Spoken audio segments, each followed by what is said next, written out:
Trying something different here. I'm actually trying to record a video, and I'm hoping I have enough, memory on my phone to do this. This video, real quickly, is going to be about what's going on with Spider-Man, Sony, Marvel, and Disney. Let me explain something first. I'm doing this because I'm trying to branch out to do movie videos, movie review videos, and stuff like that. So let me explain, because as a former employee of Sony, I know a little bit from what we were told as a part of being a part of Sony. Around 2014, Sony Studios, Sony Pictures, which also includes Columbia TriStar, Sony Picture Classics, all that stuff. Basically, with their financial, they did make money, but not as what they thought with Amazing Spider-Man 1 and 2, realizing they need to change the direction and change the way Spider-Man's going to be, they approach Amy Pascal of Sony, goes to Kevin Feige. Kevin Feige is the head of Marvel Studios. Now, basically, they make a deal and says, look, we need to make Spider-Man good again. We need to make a deal that makes our movie studio profitable, but we need your help. So a deal was kind of struck, and that for 5 movies, 2 that involve Sony Pictures and 3 that involve Marvel Studios, these 2 would partner up and make cinematic Spider-Man good again. Basically, here's how the deal works. Marvel would have creative input, creative guidance, creative control on Spider-Man solo movies. So Spider-Man Homecoming and Spider-Man Homecoming 2, which has already been scheduled. Sony makes all the money in proceeds for that. So if this movie grosses a couple $100 million, that's Sony money, not Disney, not Marvel. Now, you're probably wondering then, that sounds like a crappy deal. Like, why would Marvel Studios do such a deal? What makes it, totally worth it? Well, notice that I said there were 2 solo movies and 3 Marvel Studios movies. Marvel Studios agrees, hey, look, we'll help you with those movies. You can keep the solo proceeds, but when we now have the right to put Spider-Man in any Marvel Studios movie we want, which is why he had that extended cameo in Marvel Captain America Civil War. It's why he's going to be in Avengers Infinity War, and it's why he's going to be in Avengers Part 4, whatever that movie is. And, there is talks that there's going to be a 3rd solo Spider-Man movie, which will be the catalyst for the new Phase 4 of Marvel movies. If you are not a fan, you're not in the know, basically Kevin Feige has released all these Marvel movies in phases. And right now they're beginning Phase 4, believe it or not. They're ending Phase 3 and about to begin Phase 4. Let me explain something also. Disney and Marvel pulled a George Lucas, where although the movie studio gets all the proceeds from the movie, that includes rentals, Blu-ray, DVD, 4K disc purchases and rentals, subscription-based services that have it, all that's going to be Sony money. But by pulling a George Lucas, what I mean by that is that Marvel and Disney get all the money for merchandise. So Spider-Man clothing, Spider-Man posters, Spider-Man toys, all the merchandise, little knickknacks there and there that has Spider-Man on it, all Homecoming, all goes to Marvel and Disney. So I say support by buying those merchandise. Why? Here's why. I'm quoting Simon Miller from What Culture. Why? Here's why, how he does that. If you support the merchandise, that means that Marvel's going to be like, hey, because here's the thing. Marvel does not need Spider-Man. You understand? Sony needs Marvel more than Marvel needs Sony. So Sony is like, thank you, this movie is awesome and we're making money. But Marvel could be like, we're done, whatever. We're going to make enough money with Infinity War.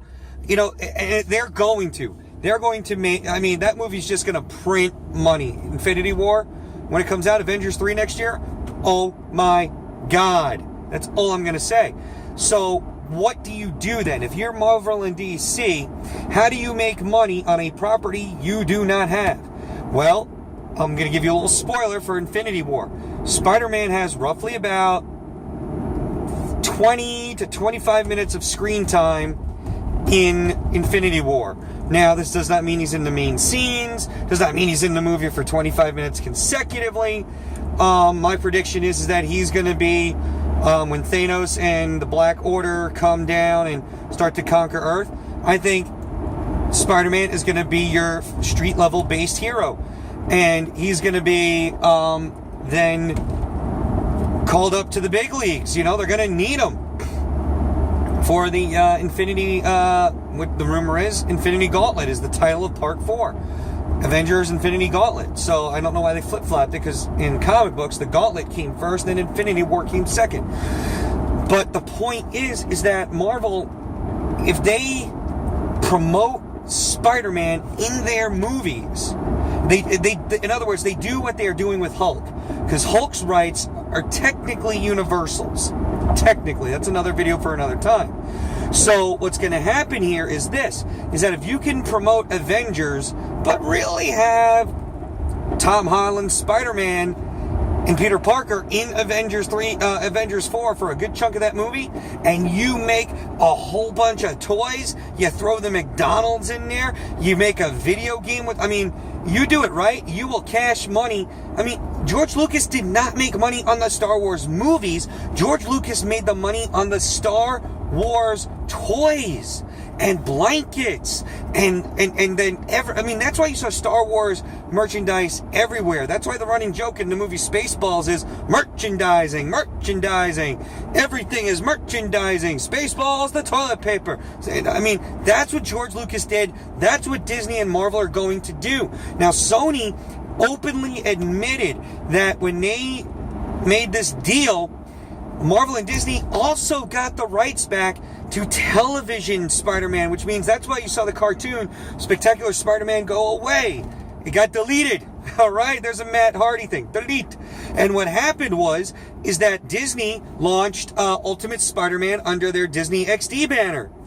And they made a boatload of money with those merchandise toys. And what happened was Sony realized, holy cow, more money was made in the merchandising than what we did for selling the rights back for the show. And, you know, it's like, oops, you did it again. So, what's going to happen here is that Sony has the rights to the movie. That's why they're trying to play a little, you know, okay, we're going to make the Venom movie. That movie Silver and Black with Silver Sable and Black Cat. Does anybody really care about that movie? Is anybody asking for that movie? No. The Venom movie, I can kind of see. But I think what they're trying to do is, it's kind of like one of these, they're bending the knee to Marvel Studios and saying, thank you. Because here's the thing, Sony Pictures is horribly in the red. Okay, they horribly are making no money. They are with Spider-Man, but, their movies are not profitable. So Sony Pictures, Columbia, TriStar, Sony Pictures Classics, they're really not making money. And what's the rumor is, and I got this from one of my friends that work for Sony, marketing of all places, Sony marketing, is that Sony, they have a lot of bad deals out there. And the latest rumor is that they have, this emoji movie coming out. Seriously? You're making some, I hope they're making money off the emoji merchandise. I'm at Circle K right now and I see emoji plushes. I hope Sony makes money. But the point I'm trying to get at is that Marvel Studios is in bad shape. So, Sony Studios, if they don't make money off this emoji movie, the rumor is that Sony Studios is shutting shop. Done. Completely shutting down. And They're just going to license. It's kind of like the reverse of what Marvel did. You know, Marvel, you got to give credit to Marvel. They used to be owned by Toy Biz. Then they made enough money with, you know, some of their stuff, you know, and then they bought themselves out from Toy Biz and eventually bought Toy Biz, and that's how they started making some action figures. Now, you know, it is what it is, and I realize you just crossed over the 10-minute mark. So basically, that's the story with Marvel, that's the story with Disney, and that's the story with Sony, and I hope it clears it up. Who's making the money, how people are going to make the money, and that's why I'm saying, buy the merchandise for Spider-Man. Okay, buy it. And that's it. And also support your local comic shops, too. If you're in Long Island, with my Long Island friends, Fourth World Comics, go there. And if you're here in Florida, there's a little place. Actually, it's quite huge, and they got some great stuff. Famous Faces and Funnies. Check them out. 192 Melbourne, Florida. All right.